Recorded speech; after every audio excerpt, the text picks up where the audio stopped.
So it's been 3 years, I believe, since the Magic Keyboard launched, and some of you guys might be wondering if this is still worth getting, so let's talk about how it's aged in 2023. Right, so massive disclaimer first, this is my brother's Magic Keyboard he uses with his iPad Pro. We got this for him back in 2020, so he's been using this as a student for nearly 3 years as his daily driver since he does not have a MacBook alongside it. And so I do want to first delve into the condition and how it's aged after 3 years of use.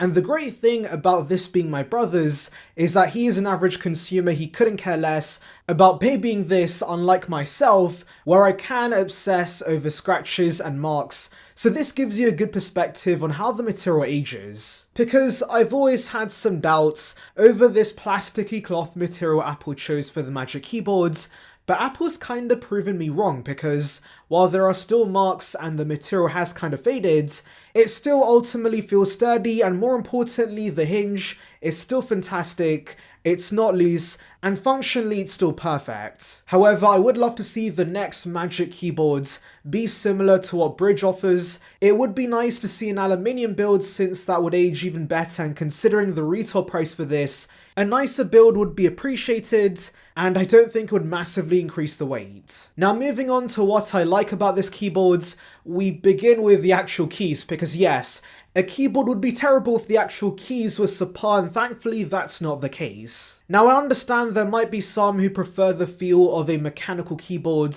but I've always loved the Magic Keyboard with Apple's Macs. They've got the perfect feel and travel for my liking, and so I'm glad Apple's basically replicated that here with the Magic Keyboard for the iPad. It feels just as great as the keyboard on MacBooks. And for those wondering if the 11-inch keyboard's too small, I don't think that's the case. It's still a pretty comfortable typing experience, though do remember some of the keys are a little small compared to regular keyboards. You do also get a backlight here, by the way, and the iPad does do a pretty good job at adjusting the brightness of the actual keys based on the environment using ambient sensors. Now moving to the trackpads, this is a little different compared to current MacBooks. It does not have the Force Touch tech and the haptics. It works a lot more similarly to regular trackpads with a diving board mechanism. But you can click anywhere and it's still pretty solid. My only small complaint is the size. It's not as spacious as the MacBook's trackpads, but to be fair, it's not like Apple has a lot of space to work with, so it's not a massive issue. But ultimately, the best thing about the Magic Keyboards is that it does nail the essential experience. The iPad's so much better with proper keyboard and mouse supports, and for those who want to use this as a laptop replacement, this keyboard is a must-buy. And another great thing is this floating design. It looks very cool to begin with, but it also helps make this keyboard very lappable, which is very nice because if you want to again use this as a laptop replacement, the regular iPad's keyboard cannot do this since it has a stand. And so if you want this to be a laptop replacement, this keyboard's better suited.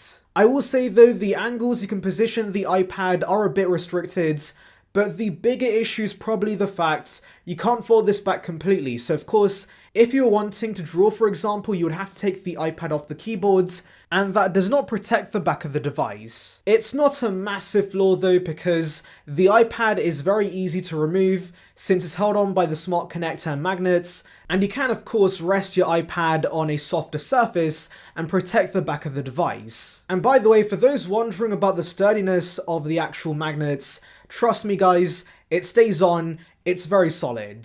Anyways, another slight issue I just remembered is the lack of a function row. Now, Apple has shortcuts to work around this, but for those coming from MacBooks, I think it would be much easier to have a proper function row. However, some could argue there's not enough space for another row because your hands would be hitting against the iPads. However, it's still weird to me the cheaper regular iPad keyboard has this, so Apple somehow has to include this with the next version of the Magic Keyboard in my opinion, because the higher end keyboards should have the same features as cheaper models. Now one nice feature with the keyboard is the additional port on the sides. It can only be used for charging and not for transferring data, but I don't mind that as such. I don't plug many things into the iPad in the first place. I only use the port to charge it, and so it's nice. I can now charge the iPad with this additional port, and it can be tucked away while using the device. However, I do want to mention the USB-C ports on the actual case doesn't provide as much power as the ports on the iPads, so it may charge a little slower. So that's basically all my thoughts regarding this keyboard, and as with any product, I do have a few issues, but I ultimately think this is still the best accessory for the iPads, and it's worth getting over other keyboards on the market. And I know some might say, isn't the price a little hard to justify? Well, yes, that was the case at launch. It was $299 for the 11-inch and $349 for the 12.9-inch. And that was definitely a very premium price tag, but the great thing about Apple keeping this product unchanged for the last few years is that the price has eventually dropped if you buy from third parties. So I've seen both sizes go for around $200 new, and of course there is the used market. You can consider if you want even lower prices, though I would be a little more cautious about buying used because the condition can vary. Because as I mentioned earlier, the material does develop marks and fades over time, which some might not like. However, if you don't care about this, then yes, you can find these for cheap. But to be honest guys, even at $200 for a brand new Magic Keyboard, this is definitely worth getting in my opinion, because if you want your iPad to be a proper laptop replacement and you're fine with the restrictions of iPadOS, this keyboard is perfect for you, and it's aged fantastically well in 2023. And my brother, who's a student, loves the combo of the iPad, the Magic Keyboards, and the Apple Pencil, so if you can find all of these for super cheap on the used or refurbished markets, you have a very versatile product. But now let's delve into your questions. So Michael says, macOS on the iPad's not likely unless it's a bare bones version when the iPad's docked. Also, I can see a 14-inch iPad being possible, but not a 16-inch iPad unless it's a drawing screen display like a Wacom Cintiq.